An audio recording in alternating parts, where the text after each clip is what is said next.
Tijuana, Mexico, AP. The MS-13 gang made Jose Osman Aparicio's life so miserable in his native El Salvador that he had no choice but to flee in the dead of night with his wife and 4 children, leaving behind all their belongings and paying a smuggler $8,000.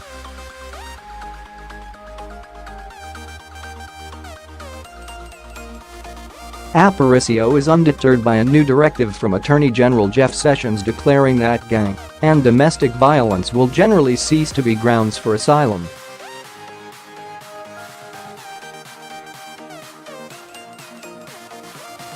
To him, it's better to take his chances with the American asylum system and stay in Mexico if his bid is denied.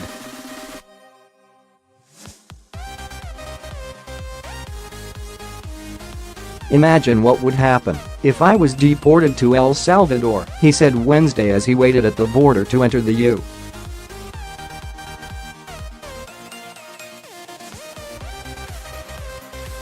The directive announced Monday could have far-reaching consequences because of the sheer volume of people like Aparicio fleeing gang violence, which is so pervasive in Central America that merely stepping foot in the wrong neighborhood can lead to death.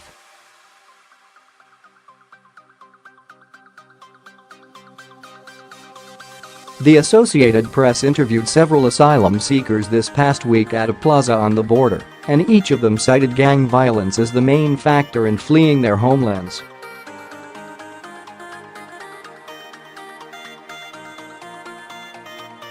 They plan to press on with their asylum requests in spite of the new rule. The decision by Sessions came as the administration faced a growing backlash over immigration policies and practices that human rights advocates view as inhumane, including separating children from immigrant parents.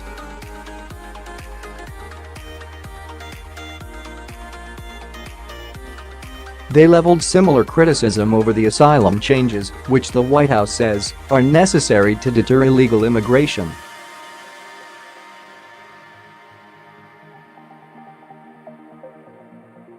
The mere fact that a country may have problems effectively policing certain crimes, such as domestic violence or gang violence, or that certain populations are more likely to be victims of crime, cannot itself establish an asylum claim, the Attorney General wrote Monday, overruling a Board of Immigration Appeals decision granting asylum to a Salvadoran woman fleeing her husband.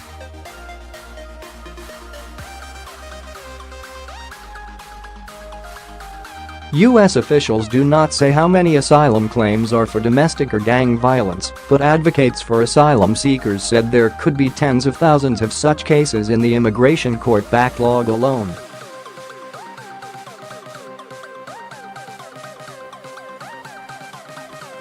Many Central Americans seeking asylum say they are fleeing from gangs known as Maras, primarily the Mara Salvatrucha, or MS-13, and Barrio 18 groups.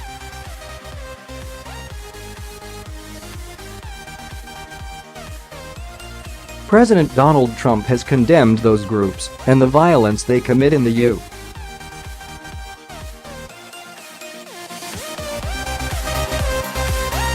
U.S. referring to members as animals. The gangs were formed by young Central Americans mostly in Los Angeles decades ago and spread to the so-called Northern Triangle countries of Guatemala, El Salvador and Honduras when members were deported.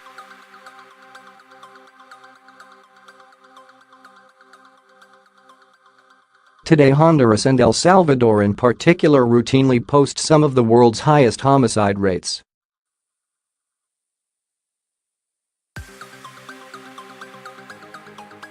In Central America, Maras stake out and battle over turf, attacking anyone who unwittingly crosses through their area on the way to school or work as a possible rival.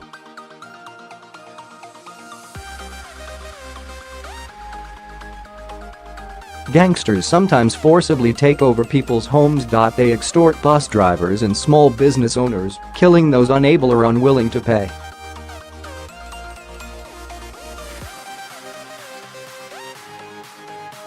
They threaten teens and young men in attempts to recruit them and force girls and young women to be their girlfriends.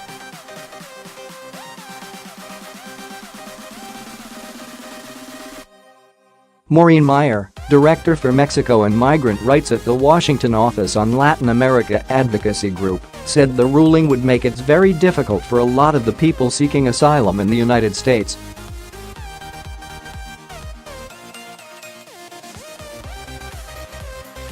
Meyer said Central Americans commonly request asylum for extortion, forced recruitment and violence against women.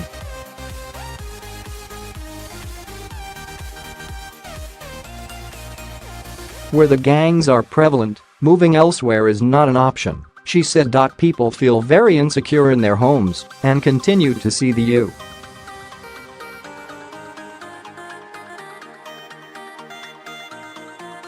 U.S. as a safe haven in spite of Trump's anti-immigrant rhetoric, Meyer said of the steady northbound flow of Central Americans that began in 2014.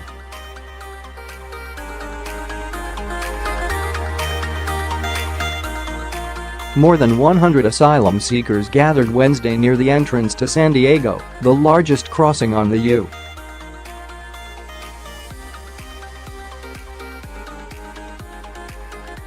U.S. Mexico border. Some Mexicans in the crowd said they were fleeing criminal groups.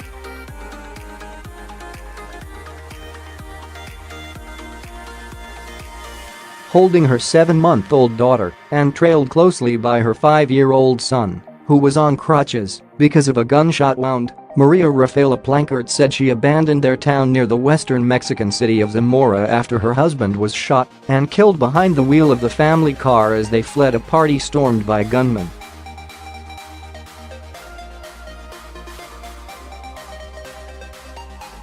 Her son was wounded in the attack. Plancart, 34, said she has not considered moving elsewhere in Mexico and hopes to live with an aunt in California.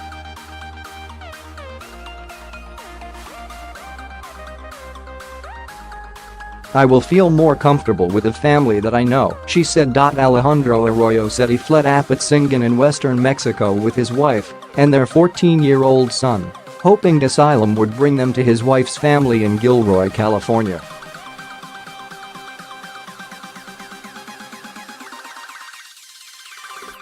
The 48-year-old said criminal gangs killed his nephew and brother-in-law, and he feared he and his son would be next.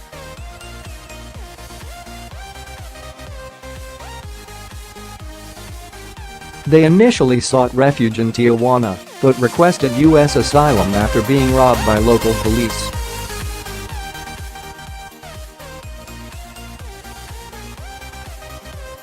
I do not feel safe in Apatzingán, Arroyo said, and I do not feel safe here. Aparicio, from El Salvador, is caught in the middle of the change in asylum policies.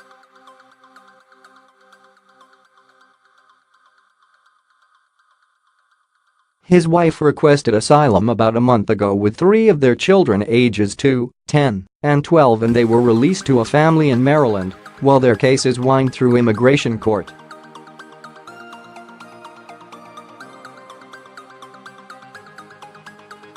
Aparicio stayed in Tijuana to seek asylum with his 17-year-old son, hoping to reunite with the family later.